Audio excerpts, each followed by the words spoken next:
तो उसने कहा जी अब आप ये एहराम उतार दें। रास्ते में ना पुलिस वाले रोना शुरू हो, सर अल्लाह की कसम हम मजबूर हैं नौकरी की वजह से, और वो तकरीबन रो रहे थे वो, और उसने मेरे से माफ़ी मांगना शुरू कर दी, उसके हाथ कांप रहे थे पुलिस वाले ने। हाँ, मैंने कहा तुम लोग परेशान ना हो, अभी तुम लोग मुझे एयरपोर्ट लेकर आओगे और मुझे जहाज़ में चढ़ाओगे। मेरा दिल ही नहीं मान रहा था कि यार रियासत ये भी कर सकती है, तो अबू जहल ने किया था। लेकिन वो फिर पुलिस वाला ना तकरीबन रोता हुआ ही आया, उसने कहा सर आपकी फ़्लाइट जो है ना वो चली गई। पुलिस वालों ने बताया कि जी पीछे लड़ाई भी हुई थी, तब मैं ना किसी को बदवा देना चाहता हूँ। इमरान भाई सबसे पहले तो आपको मुबारक हो कि आप रिहा हो गए हैं, लेकिन हज का वक्त गुजर गया। हाँ जी, वो मुझे लगता है मकसद भी यही था। मैं ये 9वीं दफ़ा मैं गिरफ़्तार हुआ हूँ, लेकिन मुझे इतनी तकलीफ़ पहले कभी नहीं हुई, और तकलीफ़ें आपके सामने ही हैं। बहुत सारी चीज़ों ने मेरे जिस्म पे निशान छोड़े, मेरी रूह पे निशान छोड़े, ये रहेंगे मेरे साथ। लेकिन ये जो गिरा लगी है ना, ये बहुत तकलीफ़ हुई है मुझे। I was not expecting this. यानी एक आदमी हज करने जा रहा है तो आप उसे कैसे रोक सकते हैं। यहाँ से सऊदी एयरलाइन की मेरी बराह रास्त प्रवास थी, जद्दा मैं जा रहा था, और हुआ ये था कि मैंने 2022 में जाना था हज पे, मैं गिरफ़्तार था आप लोगों के सामने ही। मैं उस दिन जिस दिन छूटा उस दिन हज था। फिर मैंने 2023 में हज पे जाना था, मैं गायब हो गया। अब 2024 का मैंने प्रॉमिस किया हुआ था अपनी फैमिली से कि हम हज पे जाएंगे। बाहर से मैंने अपनी फैमिली को बुलाया एयरपोर्ट पे। इससे पहले जो मेरी फ़्लाइटें थी वो इस तरह थी कि मैं यहाँ से गल्फ़ जाता, वहाँ से अपनी फैमिली को पिक करता और एहराम पहन के हम वहाँ से चले जाते। क्योंकि ये केस बार बार अदालत में चलता रहा, मैं एयरपोर्ट जाता रहा, मुझे रोकते रहे, 5 मरतबा मैंने टिकट लिया। अब ये आखिरी फ़्लाइट थी जो पाकिस्तान से लाहौर से जा रही थी, इसके अलावा मेरे पास कोई अवेलेबल फ़्लाइट थी ही नहीं। लाहौर से ये आखिरी फ़्लाइट जा रही थी रात को 3 बजे। एक मैं बस थोड़ी सी बात कर दूँ, आप इससे पहले गए माह रमज़ान से, मैं चाहता हूँ आप बताएं कि आप मेरी फैमिली उम्रा करने के लिए गई, और क्योंकि जब मैं वापस आया ना तो ये सब अल्लाह का बड़ा शुक्र अदा कर रहे थे। इन लोगों ने कोई नीयत की हुई थी कि हम सब इकट्ठे अल्लाह के घर पे हाज़िरी देंगे। अम्मी अब्बू ने उम्रे पे पहले जाना था, जब इन्होंने जाना था तो उस दौर में मैं उठाया गया था, तो इन्होंने अपना उम्रा मुअख्खर कर लिया था, और ये नीयत कर ली थी कि मैं अपने सारे बच्चों को लेकर छोटे बच्चों को भी फैमिली के लेकर, तो बहुत बड़ी तादाद में सब लोग उम्रे के लिए तैयार हो गए। तब मुझे पहली दफ़ा पता चला कि मैं ट्रैवल नहीं कर सकता। तो मेरे भाई ने पता करवा के बताया कि भाई आपका तो नो फ्लाइंग लिस्ट में आपका नाम है, आप तो ट्रैवल नहीं कर सकते। तो तब हमने कोर्ट से रब्ता किया था, फिर मेरे घर वाले चले गए, मैं नहीं जा पाया। फिर मैंने केस वापस ले लिया। मैंने मिली, पूरा रमज़ान गुजर गया, नहीं मिली। मैंने आपके सामने मैंने जज साहब को ये कहा था कि जज साहब या तो आप मुझे उम्रे पे भेजेंगे आज, या फिर मैं इस अदालत में दोबारा नहीं आऊँगा, क्योंकि मैंने उम्रे पे जाना है, मैं कहीं जाना ही नहीं चाहता। और तो मैंने उस वक्त, क्योंकि मेरी फैमिली के आने का वक्त वापस आने का हो गया, तो फिर मैंने अपना केस वापस ले लिया, ताकि किसी को ये ना लगे कि ये कहीं जाना चाहता है। मैं एक्चुअली उम्रे पे ही जाना चाहता था उस वक्त। फिर वक्त गुजरता गया, फिर हज जब करीब आया ईद के बाद, तो तब क्योंकि हमारा पहले से प्लान था, तो मैंने वजारत दाखिला में ख़तों किताबत शुरू की। अब मेरी जो लीगल टीम है उन्होंने तकरीबन 1.5 महीना मेहनत की उनके साथ, कुछ नहीं किया उन्होंने। सिंगल जज का ऑर्डर भी था उसके बाद, हाँ पहले था। फिर उसके बाद मैं गया Islamabad high court, chief justice ने एक ऑर्डर दिया, फिर मुझे ऑफलोड कर दिया, दूसरा ऑर्डर दिया, फिर उसकी कंप्लाइंस नहीं हुई। फिर मैं डीबी में गया, 2 मुअज़्ज़िज़ जज साहिबान ने सुबह से लेकर शाम तक 4 मरतबा केस सुना है कि पाकिस्तान से जाने वाली आखिरी फ़्लाइट है इस बंदे के लिए, हम चाहते हैं कि ये हज पे जाए। और जजेज़ ने इतना मेरे पे एतबार किया, मेरी क्रेडिबिलिटी पे, कि उन्होंने मेरे सिर्फ लिख कर देने के ऊपर एतबार कर लिया। उन्होंने कहा ठीक है आप जाएँ, हमें भरोसा है कि आप वापस आएँगे। उन्होंने कहा काफ़ी है इतना, हमारे लिए इतना काफ़ी है कि आदमी लिख कर दे रहा है। और 8 तारीख को मेरी पेशी उन्होंने जुलाई की रख दी। तो मैंने यहाँ से हज पे जाना था, वापसी पे अपने बच्चों को मिलना था और पाकिस्तान वापस आ जाना था, और कोई मेरा प्लान नहीं था। पाकिस्तान ही आना है यार, मैंने कहाँ जाना है। पहले 3 दफ़ा जब ये साबिर शाकिर साहब बाहर गए, उसके बाद 3 दफ़ा मैं बाहर गया हूँ, तीनों दफ़ा वापस आया हूँ। जब अरशद भाई बाहर गए तब भी मैं बाहर गया हूँ, मैं वापस आया हूँ। जब ये बाकी लोग पाकिस्तान से बाहर गए, मैं कई दफ़ा बाहर गया हूँ, 3 दफ़ा, तीनों दफ़ा वापस आया हूँ। तो भी मैंने नहीं आना होता तो मैं पहले ही भाग जाता। अब मैं हज करने जा रहा हूँ भाई, 3 साल से कोशिश कर रहा हूँ, फॉर गॉड से आप समझें बात को।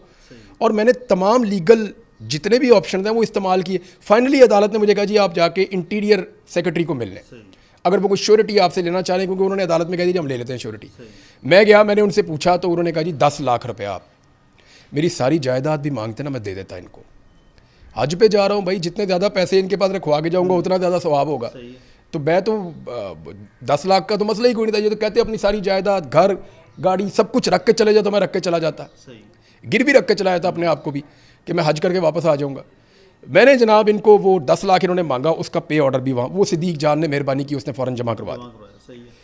और सारी इजाज़त लेके, उनसे अप्रूवल का लेटर लेके हाई कोर्ट ने लिखा है कि इसको नहीं रोका जाएगा। एयरपोर्ट की प्रेमिसेस में जब मैं यहाँ पहुँचा और मैंने गुस्ल किया और एहराम पहना और मैंने 2 नफल पढ़े। तैयारी से ही आप, हाँ, क्योंकि ये घर हमारा सबसे करीब ये वाला घर है, एयरपोर्ट से सबसे करीब। मेरा जो दूसरा घर है वो दूर है एयरपोर्ट से, ये घर करीब है एयरपोर्ट से। तो मैं इधर आ गया, मैंने फटाफट यहाँ पे, इसने मुझे अली ने कहा कि तू इधर आ जा यार, साथ ही एयरपोर्ट है, 5 मिनट के फासले पे, यहीं से तैयार होकर निकल जाएँ, तू फ्रेश हो जाएँ। तो मैं खुद क्योंकि गाड़ी चलाता हुआ आ रहा था और हमें 8:30 बजे फैसला मिला था। तो आप सोचें कि हम किस हसल में आए होंगे कि रास्ते में पानी पीने के लिए भी हम नहीं रुके। तो मैं जब यहाँ पहुँचा तो मैंने आके गुस्ल किया, गुस्ल करके मैंने आराम पहना, 2 रकात मैंने नफल पढ़े। और उसके बाद मुझे पता चल गया कि जी वहाँ बहुत ज़्यादा तादाद में पुलिस वाले और सादा कपड़ों वाले बंदे और नकाब पोश वहाँ पे फिर रहे हैं, बहुत बड़ी तादाद में। ये आपको पता चल गया था? ये यहाँ हमें पता चल गया था, इन्फॉर्मेशन आ गई। सही है। यहाँ पता चल गया कि वो हर गाड़ी को चेक कर रहे हैं, तंग कर रहे हैं। जो लोग पहले मुझे छोड़ने के लिए वहाँ पहुँचे ना मेरी फैमिली के, तो उन्होंने देख लिया, क्योंकि मेरी फैमिली बाहर से भी आ गई थी, वो भी बाहर से आ गए थे और वो भी देख रहे थे कि ये एयरपोर्ट पे क्या हो रहा है, कि ये तो नॉर्मल एयरपोर्ट नहीं है। फिर भी हम वहाँ चले गए। एयरपोर्ट के पास जाके अली ने गाड़ी रोकी और इसने कहा कि Imran, I need your final call. वो सामने देख क्या सूरत हाल है, वो तो बिल्कुल पागलों की तरह हर गाड़ी के साथ चिपके हुए हैं लोग और इस तरह। तो देन आई सेड कि यार यहाँ से वापस नहीं जा सकते, मैंने आराम पहना हुआ है और मुझे पूरा यकीन था ये मुझे रोकेंगे, थोड़ा सा तंग करेंगे और ये कहेंगे जी हम हज पे जाते हुए आदमी को नहीं रोक सकते, आप चले जाएं। खुदा की कसम मुझे ऐसे लगता था। इन्होंने मुझे रोका और हम मुस्कुरा रहे थे। मैं सिर्फ अपना वो दुआ पढ़ रहा था, मैं और कोई काम नहीं कर रहा था, मैं सिर्फ दुआ पढ़ रहा था, तलबिया, लब्बैक अल्लाहुम्मा लब्बैक लब्बैक ला शरीका लक लब्बैक इन्नल हम्दा वन निअमत लक वल मुल्क ला शरीका ला।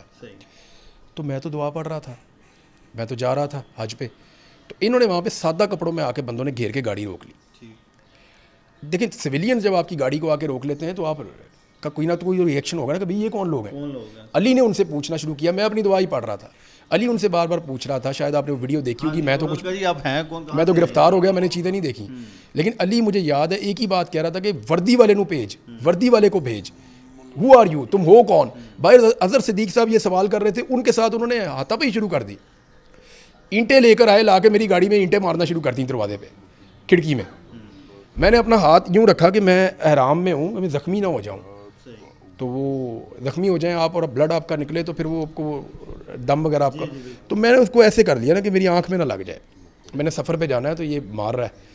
तो उसने 2-3 दफ़ा ईंट मारी, उसके बाद यूनिफॉर्म वाले बंदे आ गए। यूनिफॉर्म वाले बंदे आए तो अली ने कहा जी खोलना है। इसने लॉक खोला, उसने मेरी कलाई से पकड़ा, मैं अभी भी दुआ ही पढ़ रहा था। उसने कहा सर चलें साथ। कोई बात नहीं बताई क्या? मैंने तो बात करनी नहीं थी ना, मैं तो अपना दुआ पढ़ रहा था। उन्होंने मुझे कहा कि उस गाड़ी में बैठ जाएं। अच्छा, मैं फिर भी ये समझा कि उस गाड़ी में बैठा के कहीं और से घुमा के ले जाएंगे, हो सकता है किसी ऑफिसर से मेरी मुलाकात करवाएंगे, सर मेहरबानी करें थोड़ी सी हमारे को बातचीत करें, जाएँ आप। मेरे दिमाग में फिर ये था। मैं जाके मुस्कुराता हुआ उस गाड़ी में बैठ गया दुआ पढ़ता हुआ। वो लेके गाड़ी उल्टी तरफ रिंग रोड की तरफ भाग गए। लेकिन इस दौरान हमने देखा कि वहाँ पर सहाफ़ी शाकर अवान, अवैस और साफियों को पीछे कोई मोबाइल भी छीने, बंदे भी पकड़ लिए इन्होंने, कोई तशद्दुद भी किया। मुझे ये पता चला बाद में, मुझे पुलिस वालों ने ही बताया कि जी पीछे लड़ाई भी हुई थी। अच्छा, मुझे इन्होंने गाड़ी में बैठाया और लेके निकल गए। रास्ते में ना पुलिस वाले रोना शुरू हो और उसने मेरे से माफ़ी मांगना शुरू कर दी। उसके हाथ कांप रहे थे पुलिस वाले ने। हाँ, उन्होंने कहा कि सर आप हमें माफ़ कर दें। सर हम नहीं है सर अल्लाह की कसम हम मजबूर हैं नौकरी की वजह से। और वो तकरीबन रो रहे थे वो लोग, मैंने देखा उनकी आंखों में आंसू थे। तो क्यों मजबूर क्यों थे? वो रो रहे थे बेचारे। वो ये कहते जी हम मजबूर हैं, हम ये नहीं करना चाहते, हमें पता है हमने अजाब अपने सर ले लिया है। क्योंकि मैं उस वक्त भी दुआ ही पढ़ रहा था। तो मैंने कहा तुम लोग परेशान ना हो, अभी तुम लोग मुझे। तो कुछ दोस्तों कैसी लगी आपको ये आज की वीडियो, जिसमें सीनियर एंकर पर्सन सहाफ़ी इमरान रियाज को एहराम की हालत में एयरपोर्ट से उठाया गया। ठीक है, अदालत ने उससे पहले उसको गारंटी दी थी कि आप बैरून मुल्क का सफ़र कर सकते हैं, आप हज पर जा सकते हैं। वो आर्डर लेके एयरपोर्ट पर पहुंचा तक एहराम की हालत में, अब लोगों को मैं आर्डर दिखाऊंगा, कोई मुझे पकड़ेगा नहीं। जब वो घर से निकलने लगे तो लोगों ने उन्हें बताया कि कुछ लोग वर्दी में हैं और कुछ लोग बगैर वर्दी में हैं, कोई वीगो डाले वाले हैं, वो आपको गिरफ्तार करने के लिए यहाँ पहुँचे हुए हैं। तो उन्होंने उस हालात के पेश नज़र जब वहाँ पहुँचे तो उनको गिरफ़्तार कर दिया गया। जब गिरफ़्तार किया गया तो पुलिस वाले धाड़े मार मार के रो रहे थे कि इमरान साहब हमारा कोई कसूर नहीं है, हम मजबूर हैं, हमें ऊपर से आर्डर है, आपको गिरफ़्तार करना ही करना है, तो अब हम क्या कर सकते हैं, हमारी मजबूरी है। तो इमरान रियाज ने कहा है कि